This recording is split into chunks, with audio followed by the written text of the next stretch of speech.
मेरे प्यारे साथियों, फिरौन का दरबार लगा हुआ है। फिरौन के दरबार में फिरौन की लौंडी फिरौन की बेटी के कंघी कर रही है। फिरौन की लौंडी नौकरानी फिरौन की बेटी के कंघी कर रही है। कंघी करते करते जमीन पर गिर जाती है। जमीन पर गिर जाती है, बिस्मिल्लाह पढ़ करके उठाती है। बिस्मिल्लाह, कंघी उठाया, बिस्मिल्लाह, कानों में आवाज गई, बिस्मिल्लाह। फिरौन की लड़की ने सुन लिया, बिस्मिल्लाह कौन? ये अल्लाह कौन?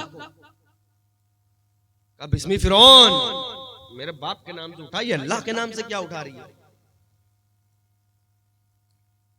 कहा बिस्मी फिरौन, नहीं, अब्बा से बता दूंगी, तुम्हारी खैर नहीं। कहा बताना, बता दो, मैं डरती नहीं तुम्हारे बाप से। फिरौन की लड़की ने अपने बाप से बता दिया, अब्बा जान ऐसा ऐसा मसला है, कंघी कर रही थी, कंघी गिरी, उठाया, कहा बिस्मिल्लाह, अल्लाह के नाम से उठाती हूँ। फिरौन ने पूछा अल्लाह कौन है? लौंडी ने जवाब दिया अल्लाह वो है जो तुम्हारा भी रब है, मेरा भी रब है।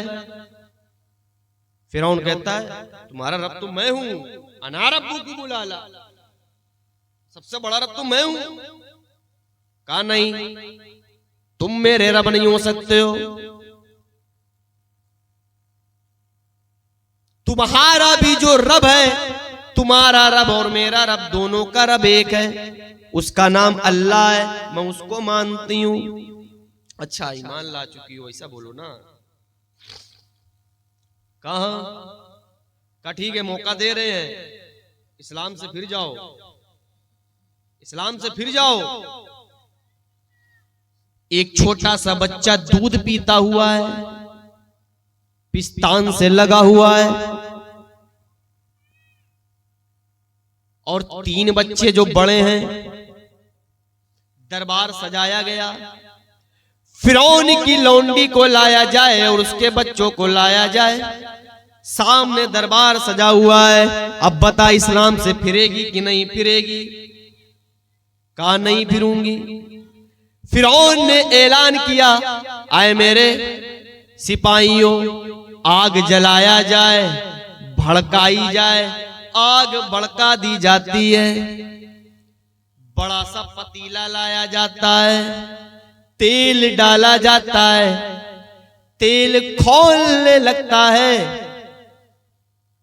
उसके बाद फिरौन पूछता है अब बता इस्लाम से फिरेगी कि नहीं फिरेगी? नहीं, तेरे बेटे को जलते हुए तेल में डाल देंगे। वो कहती है नहीं, तुझे जो करना है वो कर। एक लड़के को उठाया और उसको आग के अंदर डाल दिया, खौलते हुए तेल में डाल दिया। जैसे वो लड़का आग के अंदर जाता है, खौलते हुए तेल में जाता है, चमड़ी अलग, हड्डी अलग, पचौनी अलग तैर रही है। मां के दिल को झटका लगता है, मां के सामने बच्चे की लाश दिख रही है, मां के सामने बच्चे को तेल में डाल दिया गया है। फिर पूछा गया अब बता फिरेगी कि नहीं? कहा नहीं, मैं नहीं हिलने वाली, इस्लाम ला चुकी हूं, मैं इस्लाम से नहीं फिरूंगी, तुझे जो करना है कर। फिर फिरौन ने दूसरा बेटा लिया, दूसरे बेटे को भी जलते हुए खौलते हुए तेल में डाल दिया जाता है। मां के पैरों के तले जमीन खसक जाती है, दूसरा बेटा भी तेल की आगोश में है। फिर पूछा गया अब बता अब फिरेगी कि नहीं? फिर मना कर दिया। तीसरे बेटे को भी खौलते हुए तेल में डाल दिया जाता है, तीसरा बेटा भी तेल में चला गया। हड्डियां अलग जल रही हैं, गोश्त अलग जल के राख हो चुका है, बाल जल चुके हैं, पूरी की पूरी बॉडी तेल में भुन चुकी है। 3 बेटे उसकी मां की आंखों के सामने जला दिए गए हैं। ऐसा जज्बा कहां से आया? ऐसी तरबियत कहां से उसको मिली? इस्लाम से मिली। इस्लाम की तालीमात से मिली। तीन तीन बच्चे उसकी आंखों के सामने खौलते हुए तेल में डाल दिए गए। एक छोटा सा बच्चा जो माँ की पिस्तान से लगा हुआ है, माँ का दूध पी रहा है। ऐ मेरी लौंडी, इस्लाम से फिर जा, नहीं तुम्हारे दूध पीते हुए बच्चे को भी आग में डाल देंगे, खौलते हुए तेल में डाल देंगे।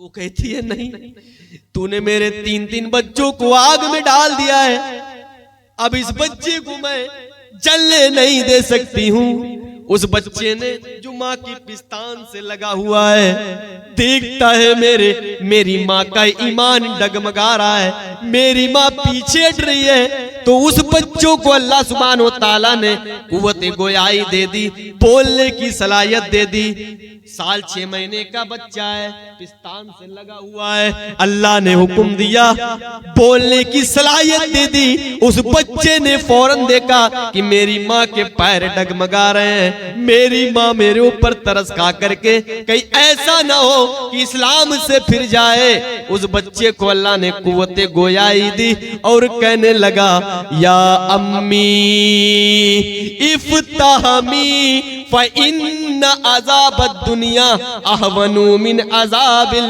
आखिरा। आए अम्मी जान, कूद जाओ, कूद जाओ, तुम भी कूद जाओ, मुझे भी लेकर कूद जाओ। इसलिए दुनिया का अजाब तो हम झेल सकते हैं, इस खौलते हुए तेल के अजाब को तो झेल सकते हैं, लेकिन कल क़यामत के दिन का अजाब इससे भी ज्यादा सख्त होने वाला है। आए अम्मी जान, मेरे तीन तीन भाई इस आग में डाले जा चुके हैं, आए अम्मी जान हमको भी लेकर कूद जाओ। ये कौन सा जज्बा था, ये कौन सा जज्बा था? इस औरत की किसने तरबियत करी थी? इस बच्चे की किसने तरबियत करी थी?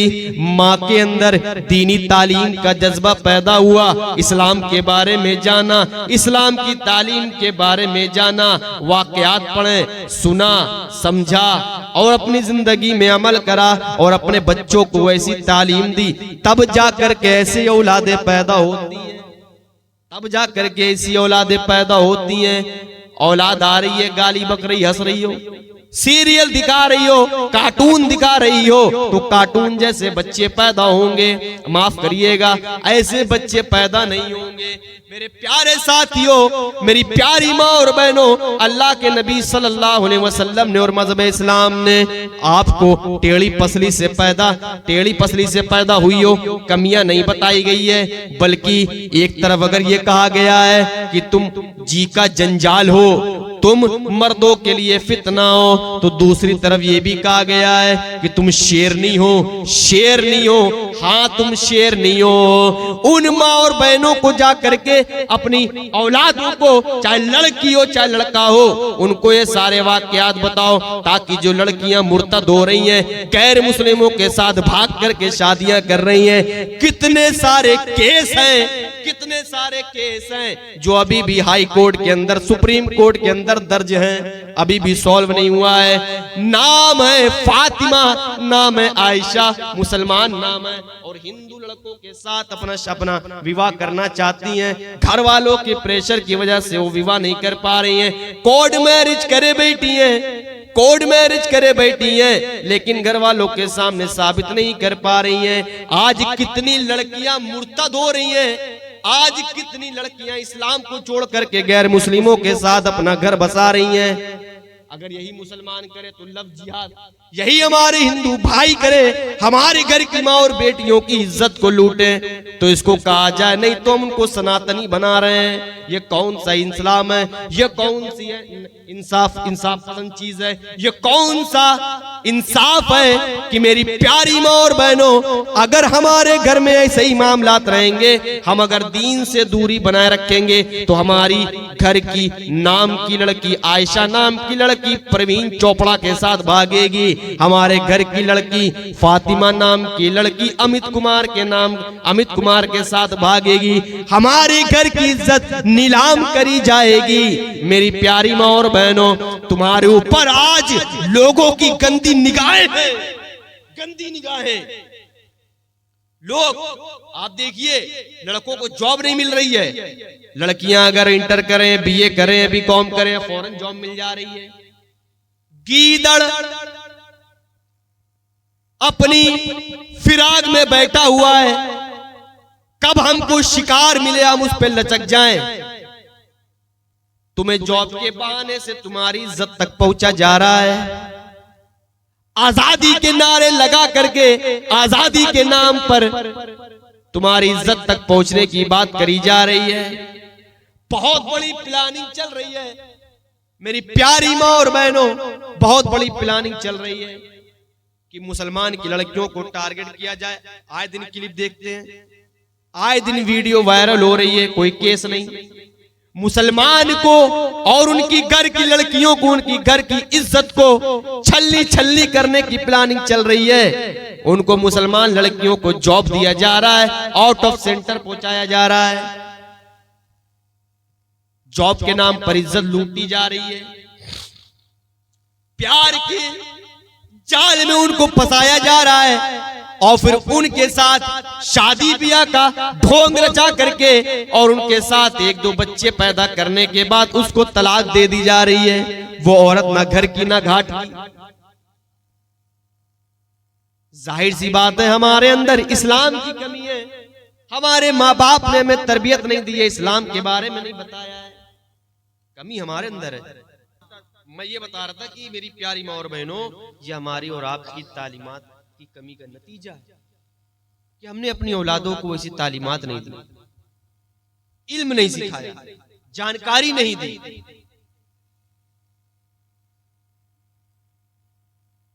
उस बनो दिनारिया का वाक्या उठाइए आप, और उससे पहले अस्मा रज़ी अल्लाह तआला अन्हा का वाक्या देखिए कि कैसे जज्बात रहते। अल्लाह अकबर, तारीख को जब पढ़ो रोंगटे खड़े हो जाते हैं। कैसे कैसे लोग थे यार, कैसे कैसे लोग थे कि जान को जान नहीं समझते। औलादों की तरबियत ऐसी करती थी, बेटा जा तू, अब तू इस्लाम का है, अल्लाह का है, उसके रसूल का है, इस्लाम का सर मत झुकने देना, गर्दन कटवा लेना, इस्लाम का सर मत झुकने देना, इस्लाम की बेइज्जती नहीं होनी चाहिए। कैसे कैसे लोग थे, इसीलिए तो अल्लाह ने कहा था बस हम इनसे राजी हो गए, रज़ी अल्लाहु अन्हुम व रज़ू अन्हु, इनके लिए जन्नत पक्की होगी। हजरत अस्मा जो कि अल्लाह के नबी सल्लल्लाहु अलैहि वसल्लम की साली है, हजरत आयशा की बड़ी बहन है और हजरत अबू बकर सिद्दीक रज़ियल्लाहु ताला अन्हु की बेटी है। इनका बेटा जिसका नाम है अब्दुल्ला, इनकी उम्र 100 साल क्रॉस हो चुकी है। हज्जाज बिन यूसुफ जो इतना जालिम बादशाह था सऊदी का, उसने कितने सहाबा इकराम को सूली पे लटका दिया। उनका बेटा अब्दुल्ला अस्मा का जो हजरत आयशा की बहन है, अल्लाह के नबी की साली है, हजरत अबू बकर सिद्दीक की बेटी है बड़ी। हज्जाज बिन यूसुफ ने उनके बेटे को पकड़ा, अब्दुल्ला को, और गर्दन को उनके तन से अलग कर दिया, गर्दन को काट दिया और काटने के बाद खाने काबा पे लटका दिया। एक नौजवान गया, आए अस्मा, आए बूढ़ी मां, तेरे बेटे अब्दुल्ला को हज्जाज बिन यूसुफ ने कत्ल कर दिया। दौड़ती हुई जाती है, हाथों में लाठी है, पता चलता है मेरे बेटे की गर्दन को उसके जिस्म से अलग कर दिया गया है, हज्जाज बिन यूसुफ ने मार दिया है, कत्ल कर दिया है, खाने काबा में गर्दन को लटका दिया है। लाठी के सहारे से चलती हुई जा रही है और हज्जाज बिन यूसुफ से कहती है, आए हज्जाज बिन यूसुफ, मैंने सुना है तूने हमारे बेटे को मार दिया है, कत्ल कर दिया है। हज्जाज बिन यूसुफ कहता है, आए अस्मा, देख मैंने आज तेरे बेटे अब्दुल्ला को मार दिया, उसकी गर्दन को खाने काबा पे लटका दिया है। जैसे ही दोबारा हज्जाज बिन यूसुफ के मुंह से हजरत अस्मा सुनती हैं कि उनके बेटे अब्दुल्ला की गर्दन को खाने काबा पे लटका दिया गया है, अभी वो बूढ़ी माँ है, लाठी लिए हुए है, धीरे धीरे सीधी होती है, सीना तानती है, सर नहीं उठा पा रही है, हिम्मत करके सर उठाती है, खाने काबा की तरफ देखती है, क्या दिखता है?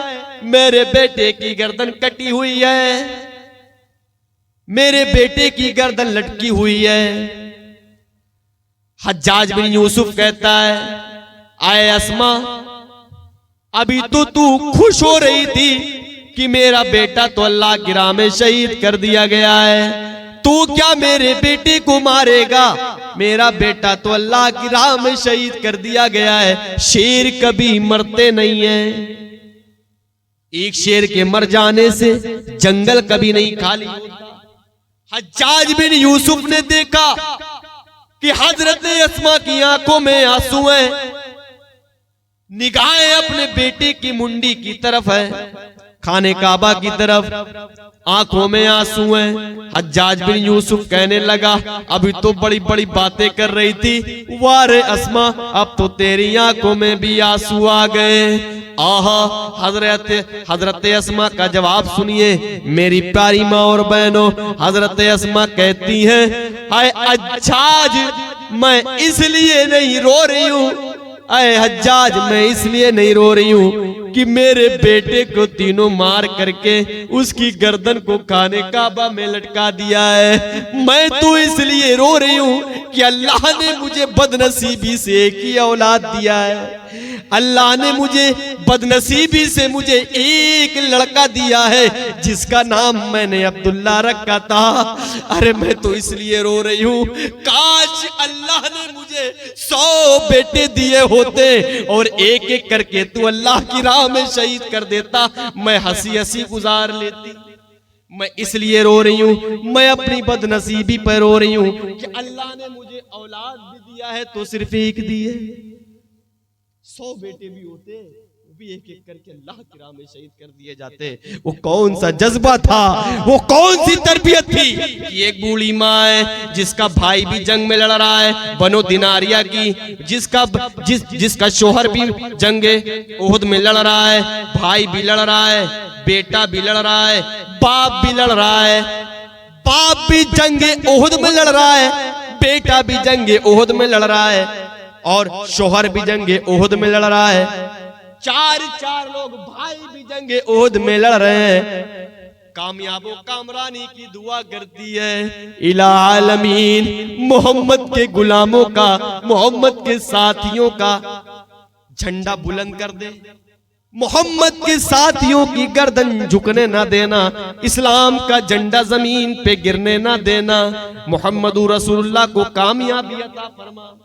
एक बूढ़ी औरत बनो दिनारिया की अल्लाह से दुआ कर रही है, रोती जा रही है। एक नौजवान घोड़ा दौड़ाता हुआ आता है, कहता है, माँ तुम्हारा बाप उस जंग में शहीद कर दिया गया है।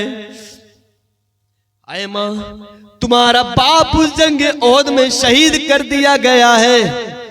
माँ के पैरों के तले जमीन खसक जाती है, आंसू को पोंछती है, कहती है, नौजवान, मैंने अपने बाप के बारे में न पूछा, मुझे बता फातिमा का बाप कैसा है?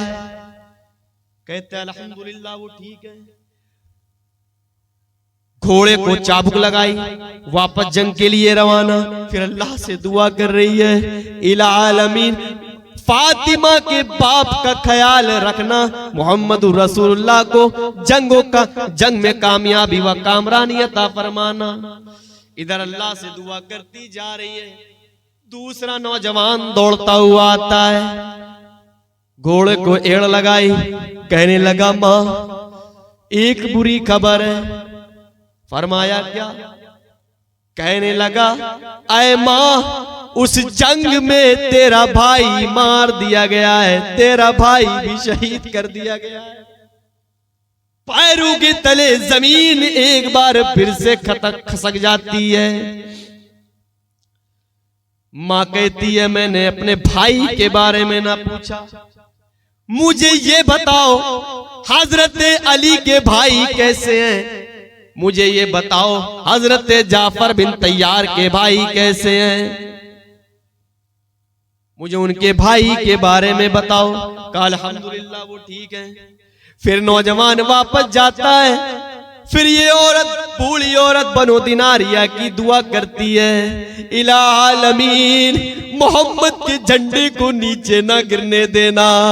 अल्लाह से दुआ कर रही है। तीसरा नौजवान दौड़ता हुआ आता है, आए माँ उस जंग में तेरा शोहर भी कत्ल कर दिया गया है, तेरा शोहर भी उस जंग में कत्ल कर दिया गया है। वो बूढ़ी औरत अपने आंसुओं को पोंछती है, कहती है मैंने अपने शोहर के बारे में तुझसे सवाल न किया है, मुझे ये बता आयशा का शोहर कैसा है, खदीजा का शोहर कैसा है, सफिया का शोहर कैसा है, मुहम्मदुर रसूलुल्लाह कैसे हैं। फरमाया अल्हम्दुलिल्लाह वो ठीक है। फिर अल्लाह से दुआ कर रही है, आए अल्लाह आयशा का शोहर का ख्याल रखना, हजरत खदीजा के शोहर का ख्याल रखना, इस्लाम का ख्याल रखना। वो नौजवान वापस जंग में जाता है, इधर वो औरत रो रो करके अल्लाह से दुआ मांग रही है। चौथा नौजवान दौड़ता हुआ आता है, घोड़े पे सवार है, क्या कहता है, ऐ बूढ़ी माँ तेरा बेटा भी उस जंग में शहीद कर दिया गया है, तेरे बेटों को भी उस जंग के अंदर शहीद कर दिया गया है, तेरा बाप भी उस जंग में मार दिया गया, तेरा बेटा भी उस जंग में शहीद कर दिया गया, तेरा शौहर भी उस जंग में शहीद कर दिया गया, तेरा भाई भी उस जंग में शहीद कर दिया गया।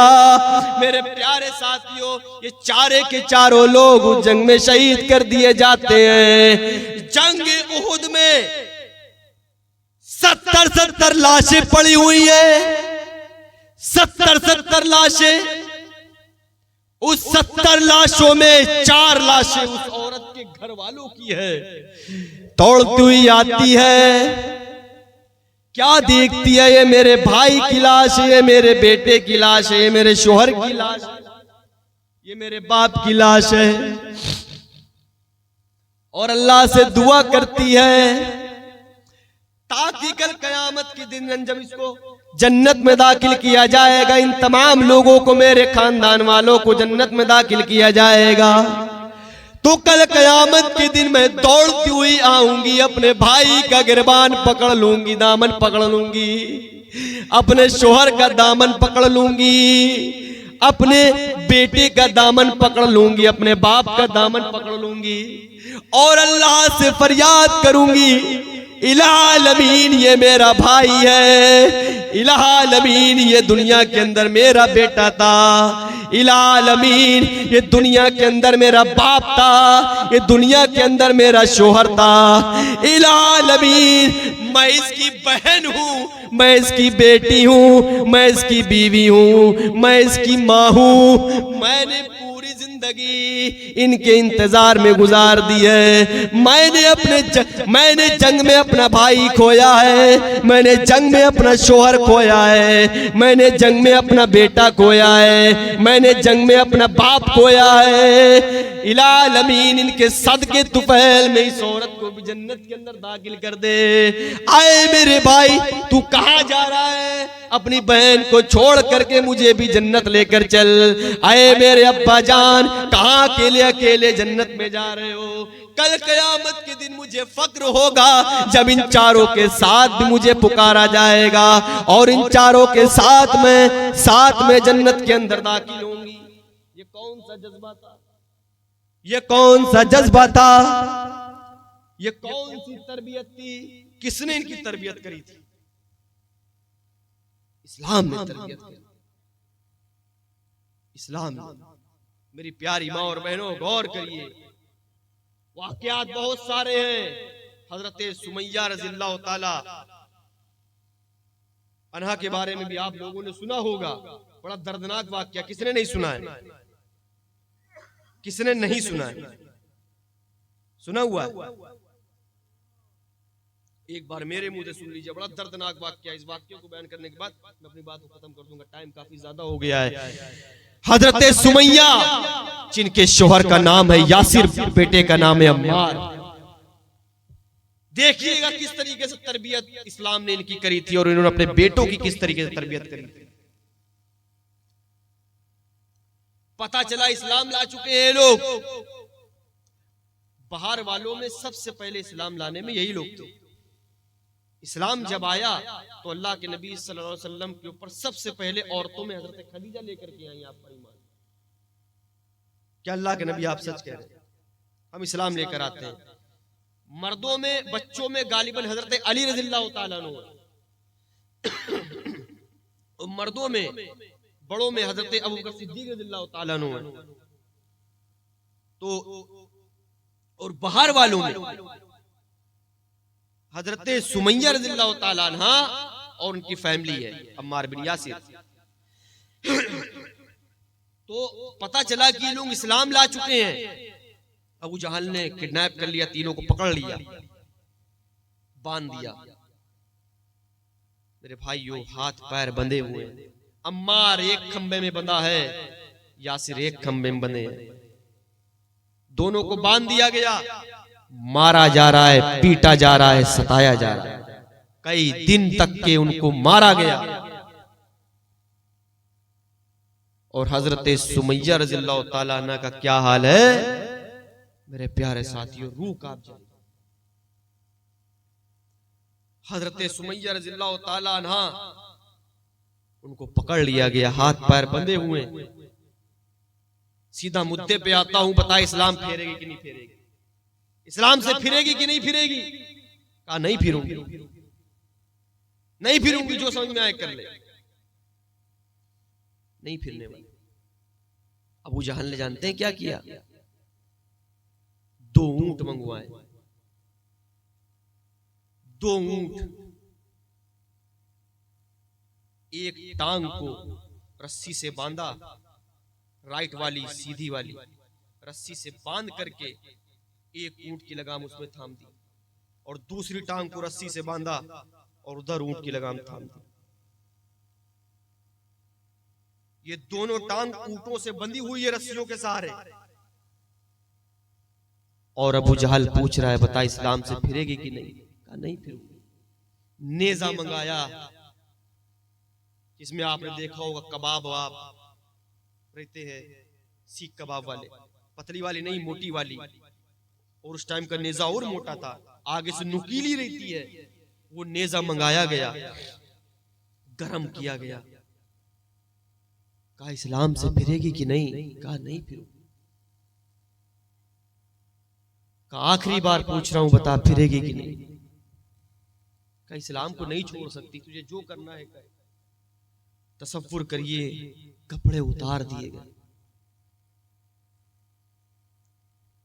बरहना कर दिया गया, नंगा कर दिया गया। बेटा सामने मौजूद, शोहर सामने मौजूद। कौन सा जज्बा था कि जान चली जाए लेकिन ईमान ना जाए। बेटे के सामने मां नंगी, शोहर के सामने मां नंगी, और लोग खड़े तमाशा बना रहे हैं। और नेज़े को गर्म करके शर्मगाह के अंदर डाल दिया। अल्लाह से दुआ करती, इला आलमीन हमको साबित कदम रखना। जान जाती है जाए, लेकिन इस्लाम पर साबित कदम रखना। जरा आप तसव्वुर कर सकते हैं कि उस शर्मगाह में उस नेज़े को अंदर डाल दिया गया। अबू जहल ने पूरा घुसोड़ दिया, और वो औरत अल्लाह से साबित कदमी की दुआ कर रही है। फिर आखिरी बार पूछता है, बता इस्लाम से फिरेगी कि नहीं फिरेगी? वो कहती नहीं फिरूंगी, जो समझ में आए कर। अबू जहल ने कहा ऊंट को कोड़ा मारो, दाएं वाले से कहा ऊंट को कोड़ा मारो, बाएं वाले से कहा ऊंट को कोड़ा मारो। दोनों लोगों ने दोनों ऊंटों को कोड़ा मारा, और हजरत सुमैया रज़ियल्लाहु ताला इधर ऊंट दोनों भागते हैं और उनकी जिस्म के दो टुकड़े हो जाते हैं, एक टुकड़ा पश्चिम की तरफ, एक टुकड़ा इस तरफ, जिस्म के दो टुकड़े हो गए। आप अंदाजा लगाइए कि किस तरीके की परेशानियां औरतों ने झेली, कि जिगरा भी चाहिए। सुनना बड़ा आसान लगता है मेरे प्यारे साथियों कि ऐसी ऐसी खातून गुजरी हैं, ऐसी ऐसी खातून की इज्जत नंगी है, सब कुछ है, शर्मगाह में नेजा। यहां तो आज लोग चंद टकों के लिए अपनी इज्जत को बेच रहे हैं। ये इबरतनाक नसीहत है। इस्लाम चूचू मुरब्बा का मजहब नहीं है, हलवा टिकिया का मजहब नहीं है। इस्लाम बड़ी कुर्बानियों के बाद हम तक पहुंचा है। इस्लाम वो इस्लाम है कि अल्हम्दुलिल्लाह, अल्लाह का शुक्र अदा करिए। जितना अल्लाह का शुक्र अदा करे, अल्लाह चाहता कहीं भी पैदा कर सकता था, कहीं भी पैदा कर सकता था। शर्मगाहों की कोई इबादत कर रहे होते, औरतों की शर्मगाहों की इबादत कर रहे होते, मर्दों की शर्मगाहों, कैसे कैसे लोग हैं शर्मगाह को धुल रहे हैं, उस पानी को उसको चूम रहे हैं और उस पानी को अमृत समझ करके पी रहे हैं। औरत की शर्मगाह पे इसे पानी डाल रहे हैं, उस पानी जो नीचे आ रहा अमृत समझ को उसको पी रहे हैं। लोग कहां जा रहे हैं? इसीलिए अल्लाह ने कहा, लोगों मेरा शुक्रिया अदा करो, हमने तुम्हें नाक दी, कान दिए, आंख दिए, अकल दिया, सोचने समझने की सलाहियत दिया। उसके बावजूद भी तुम अल्लाह की नेमतों को ठुकरा रहे हो। इस्लाम कोई मामूली मजहब नहीं है, दुनिया में सबसे ज्यादा फैलने वाला मजहब मजहब इस्लाम, दुनिया में सबसे ज्यादा कुर्बानी देने वाला मजहब मजहब इस्लाम। दुनिया के अंदर जहां सबसे ज्यादा जंग हुई और सबसे कम लोग मारे गए, वो मजहब इस्लाम। ये इंटरनेशनल मजहब है, यह अल्लाह का बनाया हुआ मजहब है। इसके अंदर रत्ती बराबर भी कोई कमी नहीं निकाल सकता, रत्ती बराबर कोई कमी नहीं निकाल सकता। मेरे प्यारे साथियों, आखिर में यही कहना चाहूंगा, इल्म हासिल करिए। मैंने इससे पहले भी एक प्रोग्राम में कहा था कि इल्म का मैदान पूरा खाली है, जमाना वक्त आपका मुंतजिर है, लोग आपका इंतजार कर रहे हैं, मुस्तकबिल आपके कदम चूमने को तैयार है, खड़ा है, बुला रहा है मुस्तकबिल आपको। बस ये है कि आपको आगे बढ़ना है, आपको दीन इस्लाम के खातिर अपनी कुर्बानियां देना है। अभी मैं आपको बताऊं कि यहां मैं पूछ लूं, अगर यहाँ मदरसा वगैरह तो बनात का है, लड़कों का शायद नहीं है, शायद कोई यहाँ एनजीओ वगैरह भी नहीं चलाता होगा। यहाँ शहर के मुकाबले में यहाँ दीन के जलसे तो होते हैं। मैंने कहा था एक अपनी तकरीर में कि बिहार वालों, तुमने अपना इतिहास बनाया है जलसों के मामले में, तुमसे ज्यादा प्रोग्राम कोई नहीं कराता है, लेकिन तुमसे बड़े जाहिल भी कहीं नहीं होते हैं। बात बुरी है लेकिन फैक्ट है, तुम जितने जलसे करा रहे हो सबका नतीजा जीरो है और तुम्हारे अंदर जर्रा बराबर भी तब्दीलियां नहीं आई हैं। शहर वाले तकरीर सुनते हैं तो ये सोचकर नहीं कि फला गा कर करेगा, फला मौलवी आएगा तो सुनेंगे, मजे लेंगे। शहर वाले सुनते हैं बस हमको दीन की बात सीखना है, चाहे जो जैसे बताए, गा के बताए, सिंपल बताए, जैसे बताए। शहर वालों का मोटिवेशन ये रहता है। देख लीजिए सबसे ज्यादा जलसे होते लेकिन नतीजा सिफर है, जीरो। हम लोग दीन के काम में हर चीज में हिस्सा लेते हैं, लेकिन यहाँ अभी रमजान आ रहा है, यहाँ कितने घर ऐसे हैं जो गरीब गुरबा हैं। हम लोग एनजीओ चलाते हैं, जहां तक हो सकता है दीन का काम करते हैं, जमीयत जमात से जुड़े हुए हैं। यहाँ के लोग तो शायद जमीयत जमात तक न जानते हो कि लोग दीन से जोड़े हुए हैं लोगों को और मंथली उनसे पैसे लेते हैं और हम लोग भी देते हैं। एक एनजीओ चला रहे, इसमें बेवाओं की मदद की जाती है, गरीबों की मदद की जाती है, जिसके पास कारोबार ना हो तहकीकात करने के बाद उसको कारोबार कराते हैं। तमाम किस्म की हैं बच्चे जो हैं यतीम हैं, उनकी किफालत के लिए हम लोग फंड पास करते हैं। ये सारी चीजों का काम हम लोग कर रहे हैं। यहाँ पर वो चीज हो रही है? नहीं हो रही। अगर आप ये काम शुरू कर दें कितना अच्छा होगा, बहुत अच्छा होगा। आप कुत्ता भूख के मारे तड़प रहा है, आप पार्ले जी लेकर उसको खिला दीजिए, अल्लाह की कसम रात में इतनी सुकून की नींद आएगी आप सोच नहीं सकते। इंसानों की मदद करना तो बहुत दूर की बात, आप अगर जानवरों की मदद कर दें और आपकी नस नस में इस्लाम की तरबियत बच जाए तो आप इंसान को क्या जानवर को भी परेशान नहीं देख सकते। इसी का नाम तो तरबियत है। पूरा इस्लाम हमें तरबियत सिखाता है। पूरा इस्लाम तरबियत का नाम है कि अगर इस्लाम की तालीमात हमारे अंदर जज्ब हो जाए, हमारे अंदर पैदा हो जाए, तो हमारे चलने में तरबियत, हमारे उठने में तरबियत, हमारे बोलने में तरबियत, हमारे बैठने में तरबियत, हमारे हर काम में तरबियत छलकेगी। और दूर से देखकर इंसान बताएगा कि नहीं, ये इस्लाम को मानने वाला, ये मुसलमान है। जब आप ये काम करोगे फंड की कोई दिक्कत नहीं आती है। अल्हम्दुलिल्लाह हम तो सीना चौड़ा करके बोलते हैं कि हम तो वो काम कर रहे हैं हम लोग मिल करके कि किसके लिए भीख भी मांगना पड़े तो सीना तान करके मांगते हैं कि हम एनजीओ चला रहे हैं, हमें इसके लिए ताउन की जरूरत है, हमें इसके लिए फला चीज की जरूरत है। और लोग अल्हम्दुलिल्लाह अल्लाह रास्ता बनाता है, लोग करते हैं। और मैं यहाँ पर भी आप लोगों से बोल रहा हूँ, मैंने शेख से भी कहा था ये बात, और मैं यहां पर भी बोल रहा हूं कि अगर, क्योंकि चंदे का मामला तो खत्म हो गया शेख गालिबन, अगर जिससे हो सके, चाहे औरतों में चाहे मर्दों में, उस एनजीओ के लिए, उस यतीम बेवाओं गरीबों मिस्कीनों का ख्याल रखने के लिए हैं। रमजान आ रहा है, हम लोग इफ्तार वगैरह बांटते हैं और राशन वगैरह पूरा सब कुछ क्या क्या आपको बताया जाए काम, लेकिन ऐसे करते हैं कि दाएं हाथ से करते हैं, बाएं हाथ को भी ना पता चले और किसी की इज्जत को ठेस ना पहुंचे। अगर आपको परेशानी है तो रात की तारीकी में आपके पास जाकर के आपकी परेशानी को दूर करेंगे, ताकि बगल वाले को भी पता ना चले, ताकि कल अगले दिन दूसरों को पता चले तो आपका मजाक ना बनाए। इंसान की अपनी इज्जत नफ्स होती है, कोई नहीं चाहता कि अगर मांग के खाएं हम तो मेरी सरे बाजार नीलामी हो और लोग हमको बदनाम करें और लोग हमारे बारे में गलत ख्याल सोचें। मेरे प्यारे साथियों, अगर जो शख्स, जो इंसान जितना हो सके उस एनजीओ के लिए ताउन करना चाहता है, सदका ज़कात खैरात कुछ भी, मेरी माँ और बहनों से भी गुजारिश है, जो जो करना चाहती है कर दें। और बाकी फिर मैं आखिर में कहना चाहूंगा, इल्म के मैदान